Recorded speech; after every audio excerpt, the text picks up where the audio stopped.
nous allons commencer la troisième partie, donc JavaScript. La première des choses ici qu'on va faire, c'est de créer une des fonctions utilitaires qui s'appellera ici shuffle array. Donc voilà, donc je vais dire ça function shuffle array qui va prendre en paramètre input array. Donc l'algorithme ici qu'on va écrire, il va parcourir le tableau de la fin vers le début et échanger chaque élément avec un élément aléatoire. Donc ici ça va situer avant ou à la position actuelle. Voilà pour la première des choses, on va créer une copie de notre tableau actuel. Donc ça sera array copy qui sera égal à input array.slice. Voilà.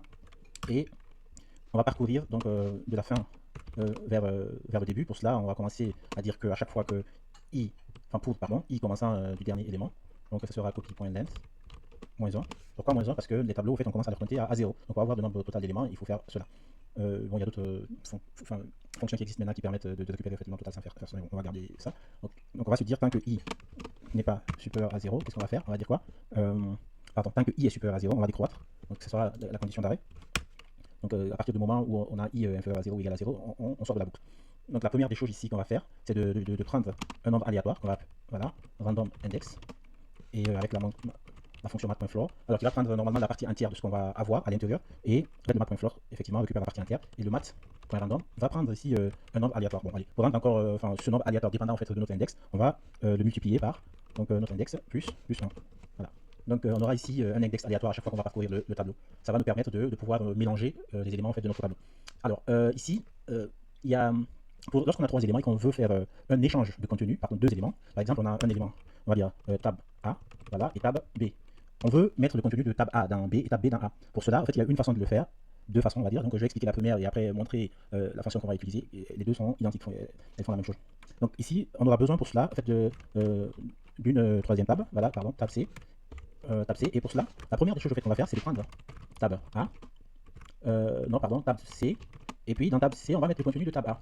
Comme ça, tab A est vide et il est dans tab C. Et après, on va prendre tab A, qui est vide, on va mettre à l'intérieur de tab A, tab B.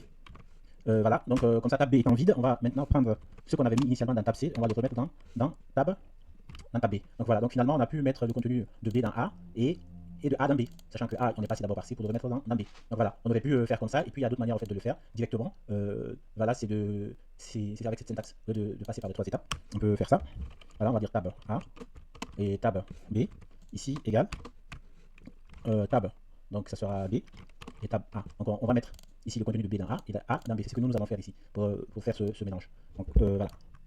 Donc on a pu avoir en fait un index aléatoire, et après cet index aléatoire, qu'est-ce qu'on va faire? On va essayer de prendre, donc ça sera array copy, donc à l'index courant, donc i. Et puis voilà, le deuxième, ça sera array copy à l'index aléatoire, voilà. Pardon, random index. Donc ici, c'est un tableau. Si on a un tableau, au fait, par exemple, je vais prendre cet exemple, on a A, pardon, autocomplétion, parfois, il fait des choses. Bon, on va dire A, B, C, D.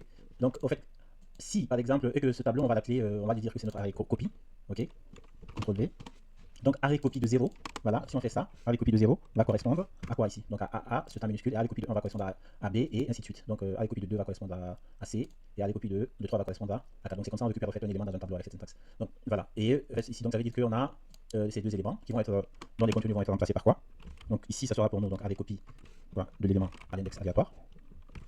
Alors, pardon, index, random index. Et le deuxième, ça sera array copie de i. Il y a une virgule qui manque là. Donc voilà, ça c'est bon, c'est fait. Et en fin de compte, on va juste retourner au fait notre tableau array copy. Donc voilà, donc cette fonction, elle va permettre de, comme je l'ai dit tout à l'heure, d'échanger l'élément à l'index i avec l'élément à l'index aléatoire. Voilà, donc l'élément à l'index i, dont le contenu sera remplacé par l'élément à l'index aléatoire, et l'élément à l'index aléatoire, on va le remplacer par l'élément à l'index i. Voilà, aussi simplement. Voilà.